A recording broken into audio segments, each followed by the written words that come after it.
आज माता कुंती कहती हैं, हे कृष्ण, तुम आज हस्तिनापुर छोड़कर मत जाओ। भगवान कहते हैं कि आज मेरा प्रस्थान करने का तो मन था, लेकिन बुआ कुंती, मैं सोच रहा था आप मुझसे कुछ मांग लेती, क्योंकि आज तक सभी ने मुझसे कुछ ना कुछ मांगा है, आपने मुझसे कुछ नहीं मांगा। यह सुनते ही बुआ कुंती भगवान श्री कृष्ण के चरणों में पड़कर बार बार वंदना करने लगी। जबकि नियम तो ऐसा था कि रोज भगवान श्री कृष्ण भगवान कुंती के चरण स्पर्श करते थे। भगवान कहते हैं कि बुआ, यह शोभास्पद नहीं है कि आप मेरा वंदन करें। माता कुंती कहती कि नहीं नहीं गोविंद, आज मैं जान गई हूँ कि तुम केवल मेरे भाई के पुत्र ही नहीं हो, अभी तुम परात्पर ब्रह्म परमेश्वर भी हो। माता कुंती स्तुति करती हैं, नमस्ते पुरुषं त्वाद्य मीश्वरं प्रगते परम् अलक्ष्य सर्वभूतानां अंतरो बहिर्स्थितम् कृष्णाय वासुदेवाय देवकी नंदनाय च नंद गोप कुमाराय गोविंदाय नमो नमः। नमः पंकजनाभाय नमः पंकजमालिने नमः पंकजनेत्राय नमः पंकजांग्रे। हे प्रकृति से परे परब्रह्म श्री कृष्ण, आप सभी के हृदय में अंतर बहिर स्थितम, अंतर और बाहर स्थित रहते हैं। मैं आपको प्रणाम करती हूँ। हे गोविंद, मैं जान गई हूँ कि तुम केवल मेरे भाई वसुदेव और देवकी नंद यशोदा के ही पुत्र नहीं हो, बल्कि समस्त भूतल की रक्षा करने वाले हो। मैं आपको बार बार प्रणाम करती हूँ। हे मेरे गोविंद, आपने सुंदर कमलों की माला धारण की हुई है, आपके नेत्र कमल के समान सुंदर हैं, आपके श्री चरणों में कमल का चिन्ह अंकित है। मैं आपकी बार बार वंदना करती हूँ।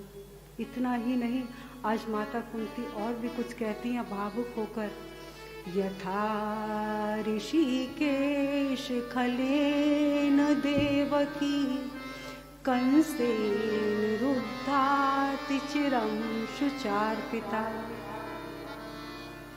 विमोचिताहं च सहजात्मा विदो त्वय्येव नाथेन मुहुर्विपद्गणात्।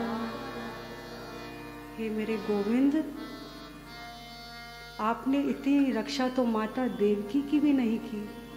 आपकी माँ होने के बाद भी उन्हें कंस के कारागार में रहना पड़ा, उनके 6 पुत्रों की हत्या हो गई।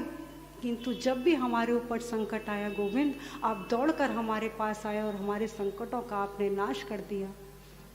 गोविंद, आज कुछ मांगू? भगवान श्री कृष्ण बहुत ही ज्यादा उत्फुल्लित हो गए और कहते हैं कि हाँ बुआ, आज कुछ भी मांग लो, कहो तो ब्रह्मा का पद दे दूं या त्रिलोक का राज्य तुम्हारे चरणों में लाकर दे दूं। बुआ, एक बार मांगो तो सही। माता कुंती कहती, गोविंद, तुम मुझे बस एक वस्तु दे दो। बोले, बोलिए बुआ, क्या चाहिए?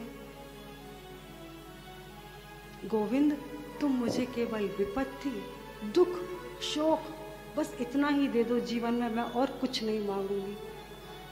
ठाकुर जी ने बुआ के हाथ पकड़ लिए। ना ना बुआ, ये क्या मांग लिया? ये दुख तो मैं तुम्हें कभी ना दे पाऊंगा।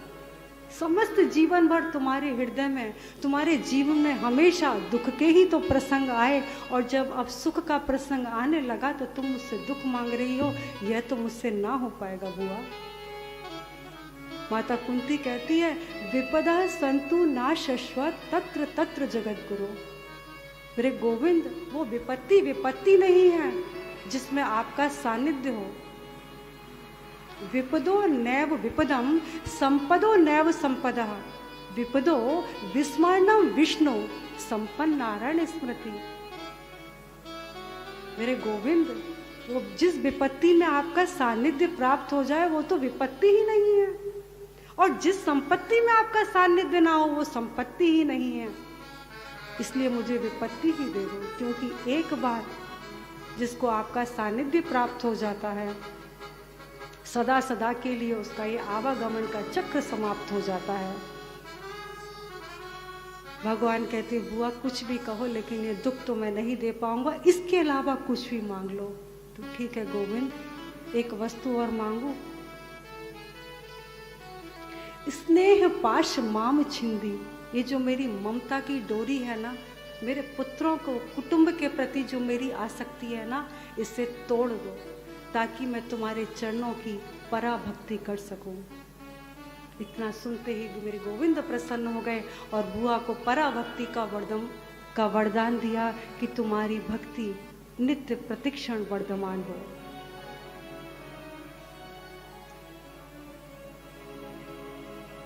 ये हम भी भगवान श्री कृष्ण से प्रार्थना करते हैं कि आप हमारे समस्त विपत्तियों को, समस्त दुखों को दूर करके आप हमें अपनी पराभक्ति, अपने चरणों की भक्ति प्रदान कीजिए। बांके बिहारी जी दूर करहु दुख मेरा।